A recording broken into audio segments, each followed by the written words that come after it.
Hola familia, ¿cómo estás? Bienvenido a una lección más de nuestro estudio del segundo libro de Samuel, aquí en Nuestras Semillas en Casa. Vamos a considerar la lección número 24 y en esta ocasión nuestro tema es Gigantes Invencibles. El pasaje que vamos a considerar es segundo de Samuel, capítulo 19, verso 41 y hasta el final del capítulo.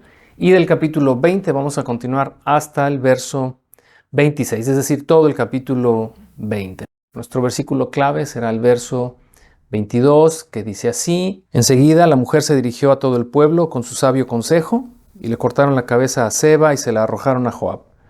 Así que Joab tocó el cuerno de carnero, llamó a sus tropas, y se retiraron del ataque. Todos volvieron a sus casas, y Joab regresó a Jerusalén para encontrarse con el rey. El carácter expuesto en esta lección es: David reafirmó su incapacidad de imponerse a la actitud voluntariosa y desafiante de Joab. Ya hemos venido hablando de esto con anterioridad.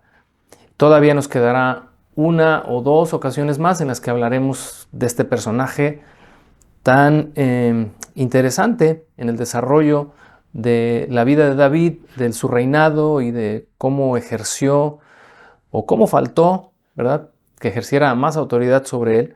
El objetivo que queremos alcanzar en esta lección es comprender que somos llamados a vencer todas nuestras batallas, no solamente algunas de ellas. Y hablando de batallas, ¿quién no recuerda a David en aquella épica victoria contra Goliat? Para los que hemos nacido o crecido en un ambiente de fe, seguramente recordarás aquellos tus tiempos de escuela dominical o de clases infantiles en la iglesia a la que fuiste, o seguramente también tus hijos, si están hoy asistiendo a la congregación y escuchan las grandes historias de los personajes bíblicos, pues en la que nunca puede faltar, la que nunca ha faltado en nuestras escuelas bíblicas, ha sido precisamente la historia de David en su enfrentamiento con Goliat. Se han escrito cantidad de libros, hemos hablado de ello pues, innumerables ocasiones.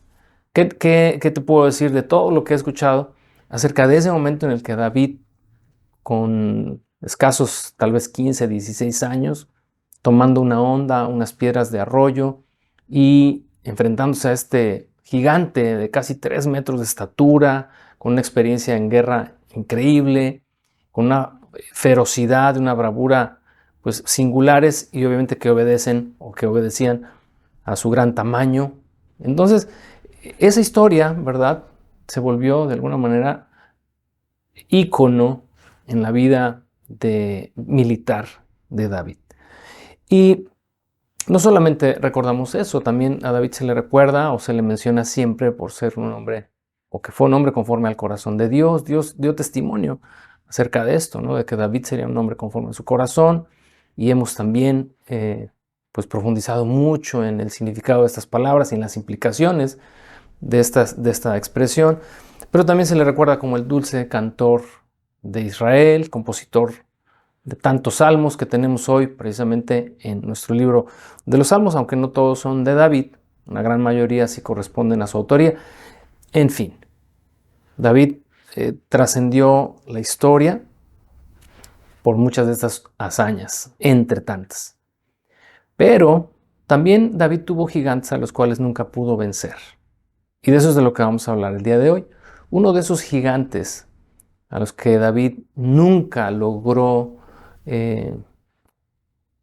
derrotar fue precisamente Joab, su primo, su familiar, pero también su comandante de su ejército, del cual ya hemos hablado anteriormente.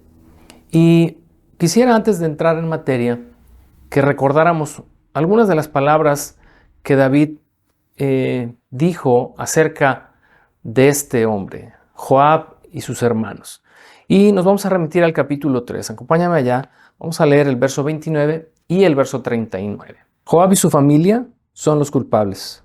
Que la familia de Joab sea maldita. Que nunca falte un hombre de cada generación que padezca de llagas o de lepra, o que camine con muletas, o que muera a espada, o que mendigue comida. Luego el verso 39. Y aunque soy el rey ungido, estos dos hijos de Sarvia, Joab y Abisai, son demasiado fuertes para que yo los controle. Por eso que el Señor les dé a estos hombres malignos su paga por sus acciones. Está por demás porque quiero suponer que vienes acompañándonos a lo largo de cada una de estas 24 lecciones.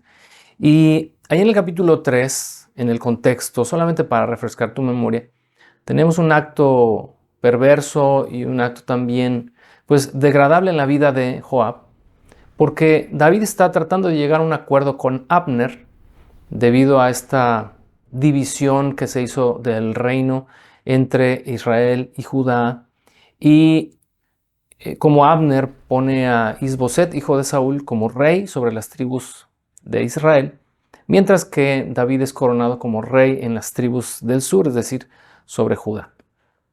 En esta negociación en la que Abner está entrando, este general está entrando con David, Joab tiene una cuenta por ahí pendiente con él, por qué Abner asesinó a uno de sus hermanos. Y entonces en un acto vil, Joab hace de alguna manera o diseña un encuentro con Abner en el cual de manera traicionera y violenta le mata. Y entonces ante esta situación David estalla, ¿verdad?, en coraje, en rabia, y pronuncia primero en el verso 29 esta maldición sobre Joab y toda su familia y toda su descendencia. Luego en el verso 39, que acabamos también de leer, hay una declaración muy importante que deja mucho que pensar en cuanto a las determinaciones que David debió tomar desde aquel momento. Fíjate, yo sé que estamos revisando otra vez, o estamos de alguna manera retrocediendo en el tiempo, pero esto es parte del contexto para que podamos comprender mejor en esta lección 24 cuáles fueron estos gigantes invencibles para David. En su momento llegamos a la conclusión de que lo que David debió hacer desde el capítulo 3, una vez que Joab había asesinado a Abner, era haberlo hecho a un lado como su general, tal vez encarcelado o tal vez desterrarlo, no sé, resolver desde aquel momento y vencer a este que se estaba levantando como un gigante en la vida de David. Pero la declaración del verso 39 es muy importante porque parece que acompaña a David durante toda su vida. Esta declaración del verso 39 acompañó a David toda su vida. ¿Cuál fue esta declaración? Lo que leímos en el verso 39. Estos dos hijos de Sarvia, Joab y Abisai, dice, son demasiado fuertes para que yo los controle. Pon atención a esta expresión. Son demasiado fuertes para que yo los controle. En otras palabras, no puedo con ellos. En otras palabras, soy más débil que ellos. En otras palabras, no tengo manera de resolver esta situación. Esto excede mi capacidad. Pero a esta expresión le antecede, soy el rey ungido. Soy el rey ungido. Y en otras palabras, David, tenías toda la autoridad y tenías todo el poder y tenías toda la capacidad de vencer a estos gigantes también. Sin embargo, en una actitud ya de derrota, porque creo así estoy considerando o así estoy observando el transcurso de David en la relación con ellos, en una actitud de derrota, pues Joab hizo lo que quiso durante todo el reinado de David y mantuvo de alguna manera subyugado a David a sus caprichos, a su voluntad y a su deseo. Así que Joab, hasta el día que David murió, Joab entró y salió a su antojo. Pero bueno, también en la lección 21 que acabamos de revisar hace 3 lecciones atrás, males necesarios, revisábamos también esta codependencia y lo vimos a través de esta perspectiva. Una codependencia que ya se había formado entre David y Joab, y también ahí nuestro querido José Juan usó, ¿verdad?, esta ilustración de la codependencia para hablarnos de las cosas que necesitamos cortar en nuestra vida. Bueno, continúa el capítulo o esta parte, ¿verdad?, este fragmento del segundo libro de Samuel que vamos a considerar el día de hoy. Y vamos a ver cómo David, a través de estas acciones, reafirmó su incapacidad y su condición de debilidad ante Joab. Vamos a verlo esto en cuatro puntos, 4 momentos. El primero de ellos es el detonante. Vamos a leer los versos 41 al 43, porque ahí tenemos lo que detona este nuevo episodio en la vida de David. Pero todos los hombres de Israel se quejaron con el rey. Los hombres de Judá se adueñaron del rey y no nos dieron el honor de ayudarlo a usted, ni a los de su casa, ni a sus hombres a cruzar el Jordán. Los hombres de Judá respondieron: el rey es un pariente cercano. ¿Por qué tienen que enojarse por eso? No hemos tocado la comida del rey, ni hemos recibido algún favor especial. Pero hay 10 tribus en Israel, respondieron los otros. De modo que tenemos 10 veces más derecho sobre el rey que ustedes. ¿Qué derecho tienen de tratarnos con tanto desprecio? ¿Acaso no fuimos nosotros los primeros en hablar de traerlo de regreso para que fuera de nuevo nuestro rey? La discusión continuó entre unos y otros, y los hombres de Judá hablaron con más dureza que los de Israel. ¿Qué tenemos aquí? Bueno, tenemos aquí una sesión de celos entre las tribus del norte, es decir, las tribus de Israel, y la del sur, la tribu de Judá. Ahora porque David ha vuelto, o David está de regreso al trono, y como vimos en la lección anterior, los de las tribus del norte, los de Israel, fueron los primeros que dijeron, pues vamos a recibirlo como rey. Los de Judá parecía que estaban así inseguros o indecisos. Amasa, ¿verdad?, es este enviado de parte de David para que motive a la gente a recibirlo. Y entonces de repente tenemos ahí, antes de cruzar el río, concentrados a los representantes tanto de las tribus del norte como la tribu de Judá. Pero comienza esta situación de celos porque los de Israel suponen que tienen más derecho, por ser un número más grande de tribus, tienen más derecho que lo que tienen las tribus del sur. Y entonces se deriva esto en un conflicto, y me llama la atención porque pues primero nadie lo quiere y ahora todos se pelean por él. Bueno, pareciera esto una situación pues simplemente así, ¿verdad? De celos, de unos pensar que tienen más derecho de acompañar al rey en el cruce del río y en su regreso a la ciudad.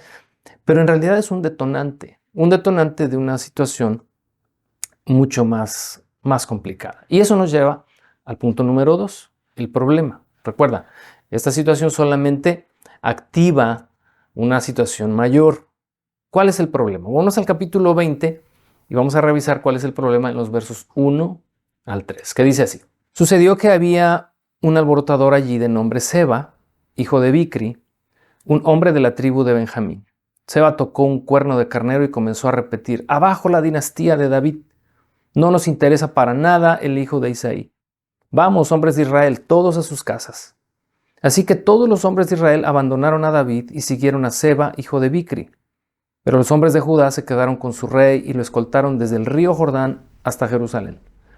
Cuando David llegó a su palacio en Jerusalén, tomó a las 10 concubinas que había dejado para que cuidaran el palacio y las puso en reclusión. Les proveyó para sus necesidades, pero no volvió a acostarse con ninguna, de modo que cada una de ellas vivió como una viuda hasta que murió. Según leemos, este hombre llamado Seba era de la tribu de Benjamín, de la misma tribu a la que perteneció el rey Saúl cuando vivió. Quiero suponer que es la razón por la cual este hombre comenzó a alborotar a todos los israelitas que estaban ahí concentrados, porque como él, tal vez por ser benjamita, tenía todavía en su corazón, así como lo fue Simei, ¿te acuerdas la semana anterior? Era partidario de Saúl y de su casa, tenía cierto recelo todavía contra David. Y te dije en la lección anterior que este recibimiento de David como rey no era del todo un asunto de lealtad y de afecto, era más bien de conveniencia. Sin embargo, cuando este alborotador comienza a hacer estas declaraciones: abajo la dinastía de David, no queremos nada con el hijo de Isaí, Israel, vamos todos a nuestras casas, es impresionante la capacidad de respuesta que tuvo este alborotador, de manera que todos los que estaban ahí representando a las tribus del norte le dieron la espalda a David y le siguieron. Entonces, lo que tenemos aquí no es una situación cualquiera. Recuerda, en los versos anteriores tenemos el detonante. ¿Qué lo detona? Una situación de celos. Pero ahora tenemos ya un problema más grave, porque ya hay un hombre capaz de dividir el reino en dos otra vez. En el capítulo 2, precisamente lo que te refería hace un momento acerca de Abner e Isboset, ya se había vivido esta división porque Saúl murió, así es como terminó el primer libro de Samuel. Saúl murió y el heredero tendría que ser Isboset, porque también Jonatán había muerto. Entonces Isboset tenía que ser quien tomara el reino. Pero David había sido ungido como rey en Judá porque Dios le había prometido que él sería el próximo rey y que Dios había cortado de tajo la dinastía de Saúl, cosa que Abner se pasó por alto, y entonces él, en un ataque también, ¿verdad?, de interés personal, pone a Isboset como rey sobre Israel, y entonces Israel, o la nación como tal, vive bajo dos reinados a la vez.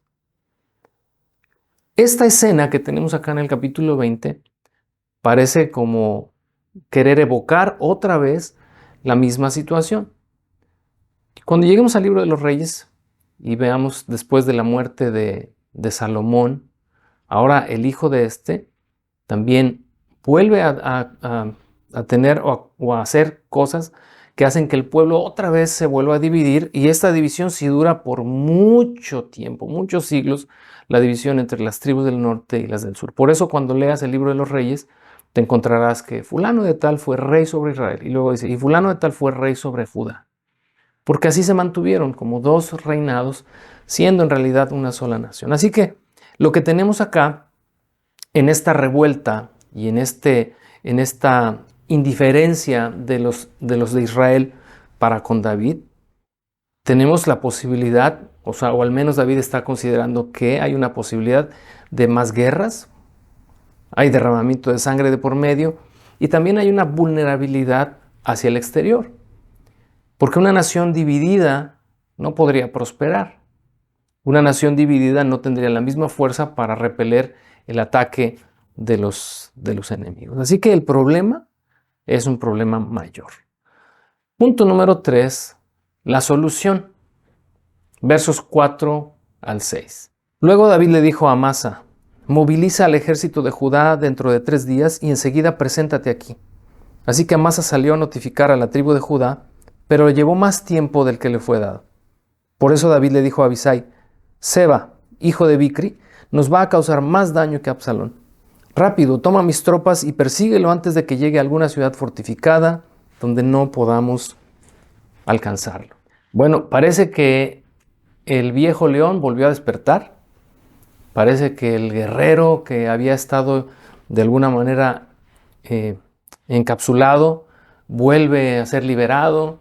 Este hombre del que fue, ¿verdad?, guerrero de 1000 batallas y vencedor en cantidad de confrontaciones, había estado pasando, como recordarás, los últimos capítulos, por este duelo a causa de Absalón, etcétera, etcétera, pero ahora parece que reaviva otra vez este fuego interior y toma decisiones y acciones resolutivas, es decir, prontas. Ya viene de una situación con Absalón, sabe qué es lo que puede pasar, sabe el problema que tiene enfrente si es que esta rebelión que Seba, o esta revuelta que Seba está levantando, tiene más y más influencia cada día. Definitivamente perdería la oportunidad de reinar tanto sobre Judá como sobre Israel.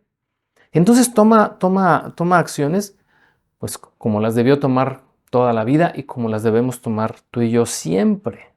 Yo espero que vayas viendo para dónde va más o menos esta plática.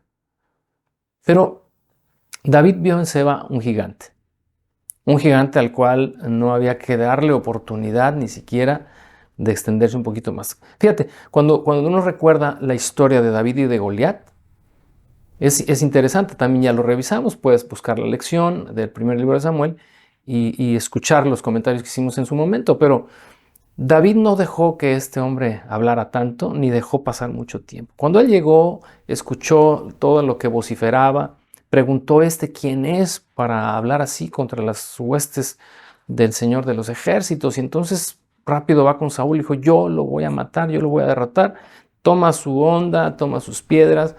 Cuando se dirige a él, recordarás, ¿verdad? Goliat se mofa, vienes tú a mí como si yo fuera un perro, con palos y con tus ondas.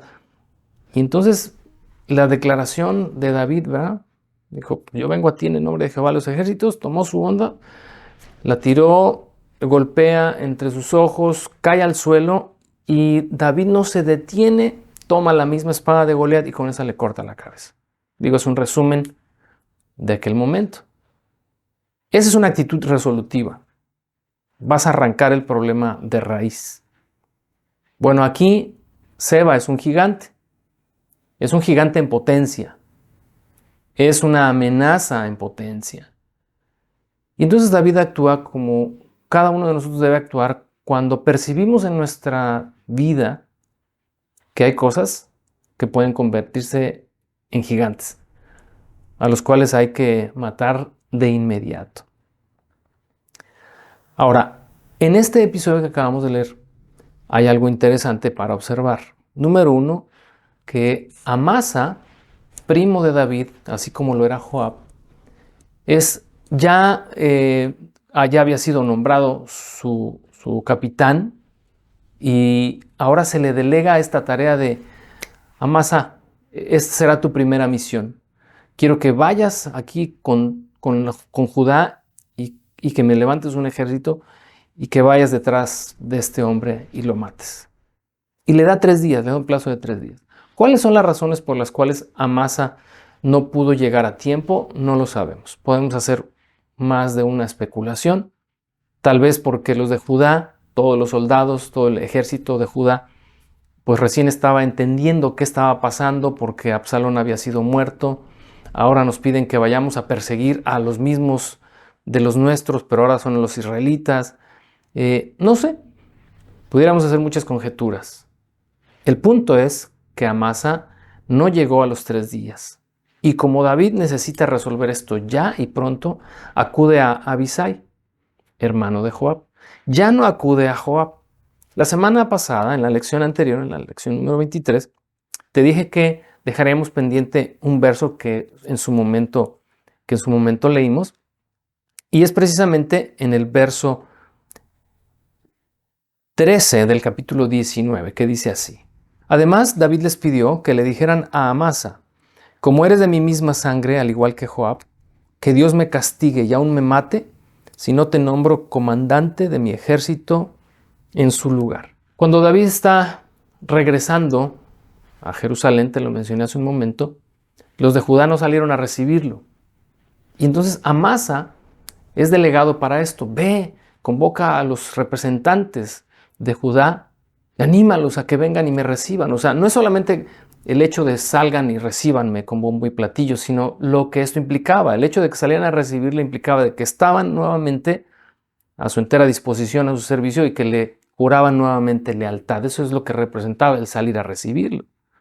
Cosa que Amasa hizo, lo que generó que fuera nombrado capitán de su ejército. Es por eso que en esta ocasión, ante esta situación, David ahora ya no recurre a Joab, sino que recurre precisamente a Amasa. Y bueno, ya te decía, Amasa llega tarde y entonces, debido a esto, David le dice a Abisai, hermano de Joab, por favor, moviliza tu ejército y ve y persigue a este hombre Seba. ¿Por qué? Porque el daño que Seba nos puede causar, dice, es aún mayor que el que Absalón nos ha causado. David tiene bien claro que es un problema potencial el que Seba representa. Así que tenemos, número 1, el detonante. Número 2, tenemos el problema. Número 3, aquí tenemos la solución. Punto número 4 y punto final, el gigante invencible. Y vamos a hacer una lectura ya corrida desde el verso 7 hasta el verso 26. Pon mucha atención, toma notas. Quiero recordarte que esta como tal no es una predicación, es sí una enseñanza, pero contiene una estructura más bien inductiva. Es decir, lo que hacemos aquí es proveerte de las herramientas para que tú hagas tus observaciones, para que tú tomes estas lecturas que estamos haciendo, las revises, las reflexiones, que las compartas con tus compañeros de tu semilla en casa. No es, permíteme usar una analogía, no es un restaurante al que vienes a comer, es más bien es como estas clases de cocina en la que te dicen cuáles son todos los ingredientes que tienes que usar para tú en casa preparar tu propia comida. Espero haberme dado a entender. Bueno, vamos al punto número 4, el gigante invencible, versos 7 al 26. Entonces Abisai y Joab, junto con la guardia personal del rey y todos sus poderosos guerreros, salieron de Jerusalén para perseguir a Seba. Al llegar a la gran roca de Gabaón, Amasa le salió al encuentro. Joab llevaba puesta su túnica militar con una daga sujeta a su cinturón. Cuando dio un paso al frente para saludar a Amasa, sacó la daga de su vaina. «¿Cómo estás, primo mío?», dijo Joab, y con la mano derecha lo tomó por la barba como si fuera a besarlo. Amasa no se dio cuenta de la daga que tenía en la mano izquierda, y Joab se la clavó en el estómago, de manera que sus entrañas se derramaron por el suelo. Joab no necesitó volver a apuñalarlo, y Amasa pronto murió. Joab y su hermano Abisai lo dejaron tirado allí y siguieron en busca de Seba. Uno de los jóvenes de Joab les gritó a las tropas de Amasa: «Si están a favor de Joab y David, vengan y sigan a Joab». Pero como Amasa yacía bañado en su propia sangre en medio del camino, y el hombre de Joab vio que todos se detenían para verlo, lo arrastró fuera del camino hasta el campo y le echó un manto encima. Con el cuerpo de Amasa quitado de en medio, todos continuaron con Joab a capturar a Seba, hijo de Bicri. Mientras tanto, Seba recorría todas las tribus de Israel y finalmente llegó a la ciudad de Abel-Bet-Maaca. Todos los miembros de su propio clan, los bicritas, se reunieron para la batalla y lo siguieron a la ciudad. Cuando llegaron las fuerzas de Joab, atacaron a Abel-Bet-Maaca, construyeron una rampa de asalto contra las fortificaciones de la ciudad y comenzaron a derribar la muralla. Pero una mujer sabia de la ciudad llamó a Joab y le dijo: «Escúcheme, Joab, venga aquí para que pueda hablar con usted». Cuando Joab se acercó, la mujer le preguntó: «¿Es usted Joab?». «Sí, soy yo», le respondió. Entonces ella dijo: «Escuche atentamente a su sierva».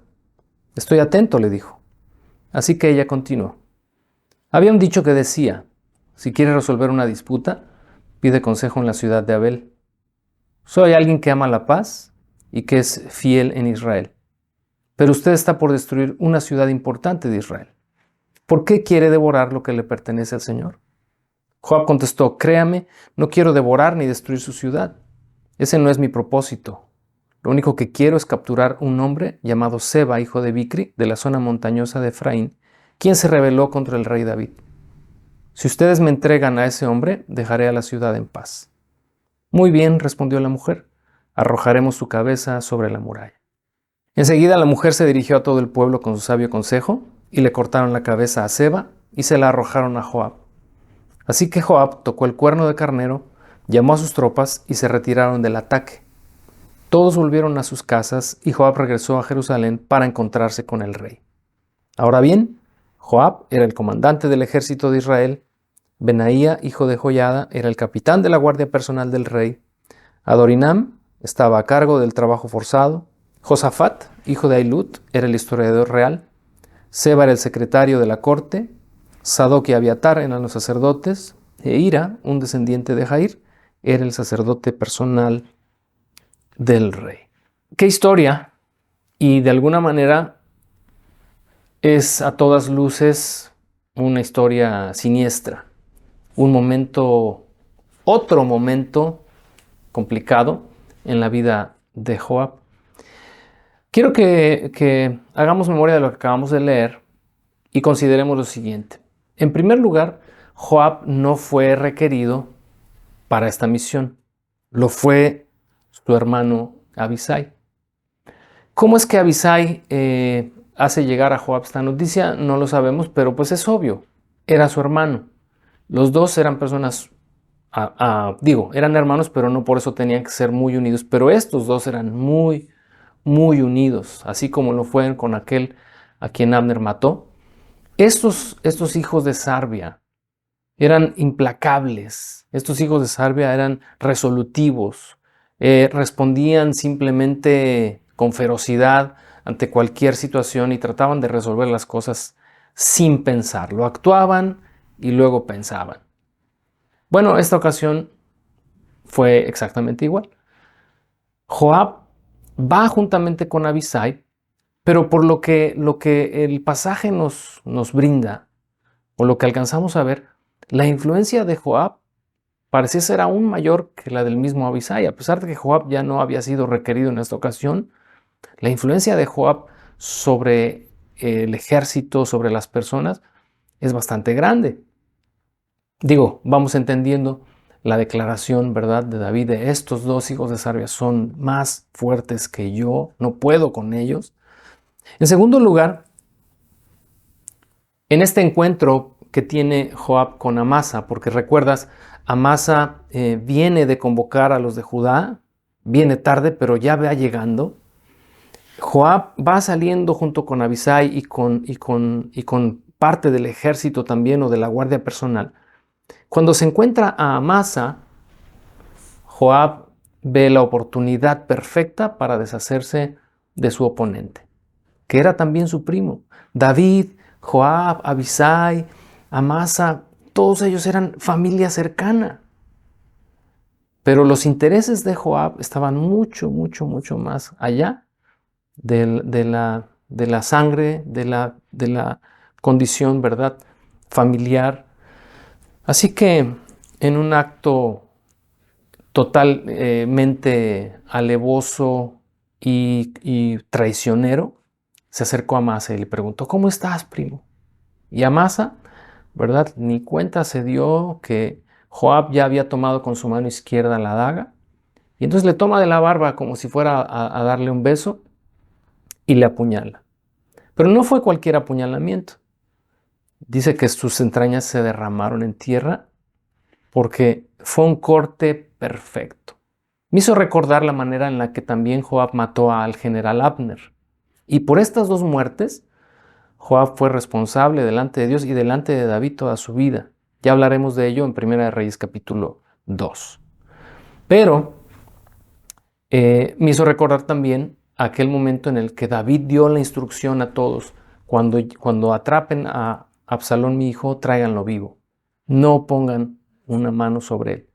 Y Joab, recuerdas también en aquella ocasión, está Absalón atado de una rama con su cabellera, y Joab tomó 3 dardos y los clavó en el corazón de Absalón y así lo mató. Esa es la clase de hombre que es Joab. Es un sanguinario, es un perverso y es traicionero. No es un Goliat de 3 metros de altura. Joab tal vez no tiene esa presencia asombrosa e intimidante que tenía Goliat, pero en esencia era tan aguerrido y tan sangriento, o incluso más, que el mismo Goliat. Y este es un gigante para David, pero fue un gigante que no pudo vencer. En tercer lugar, Joab logró fácilmente hacer que todos los soldados que venían ahora dirigidos por Amasa, sin dudarlo y sin chistar, siguieran a Joab. Lo vemos ahí, ¿verdad?, en el verso 11, con qué facilidad. Simplemente un hombre de Joab dijo: bueno, ahora los que quieran seguir a Joab y a David, simplemente vengan tras él. Y todos simplemente pasaron y vieron el cuerpo de Amasa ahí tirado en el suelo. Y pues obviamente, ¿no?, como cuando en el tráfico hay un accidente y ya no te detiene el accidente como tal, sino el que todos están bajando la velocidad porque quieren ver qué pasó.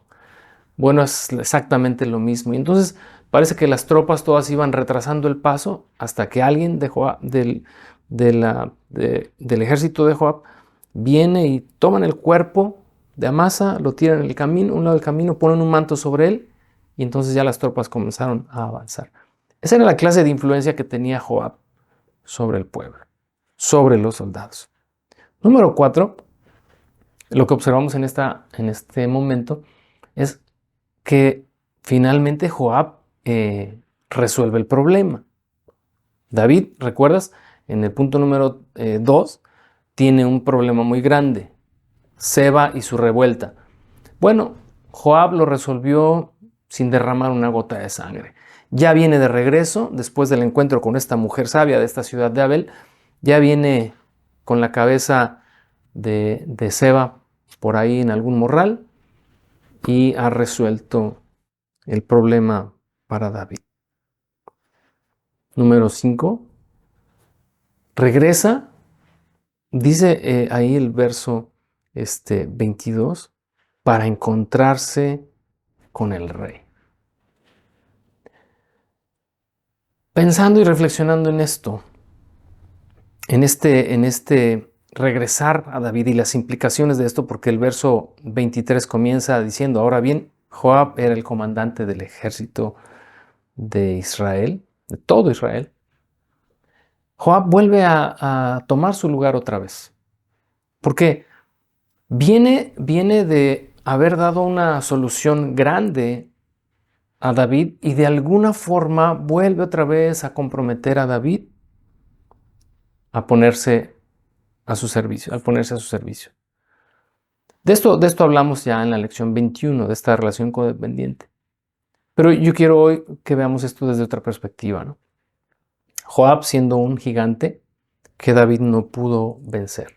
Cuando lleguemos al libro de los Reyes, vamos a observar cómo dentro de las instrucciones que David le da, ya en sus últimas palabras, que le da a Salomón, le dice, encárgate de Joab. Y quiero que vengues la muerte de Abner y la muerte de Amasa. Dice, porque fueron muertes injustas. Pero no puedes dejar de preguntarte, ¿por qué David en sus últimos momentos está dejando a otro que resuelva lo que él no pudo resolver?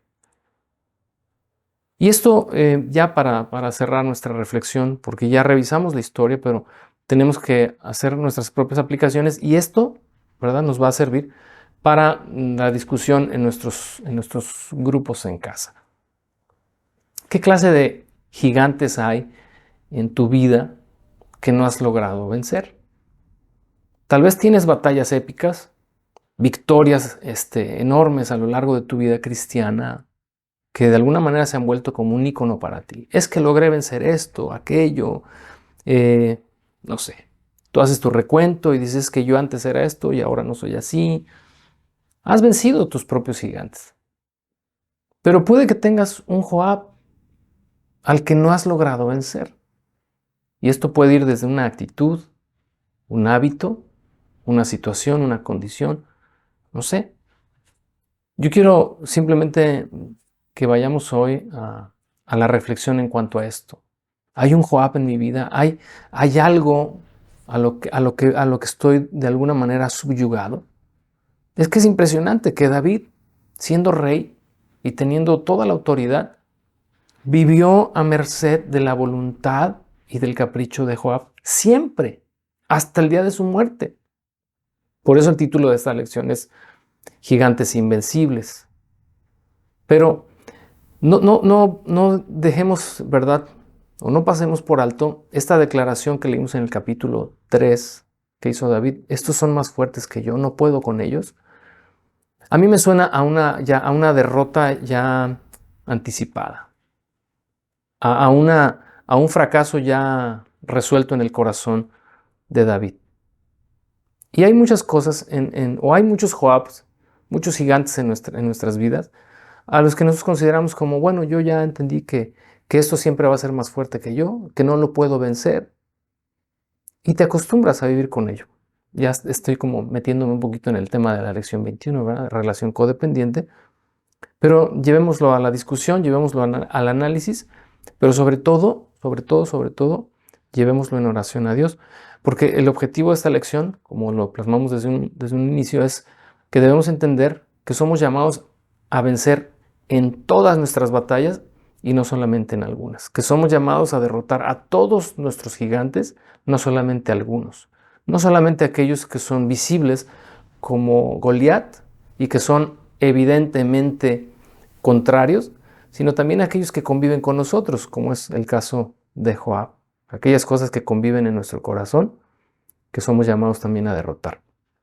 Dios te bendiga, nos vemos la próxima semana en nuestra lección número 25. Hasta entonces.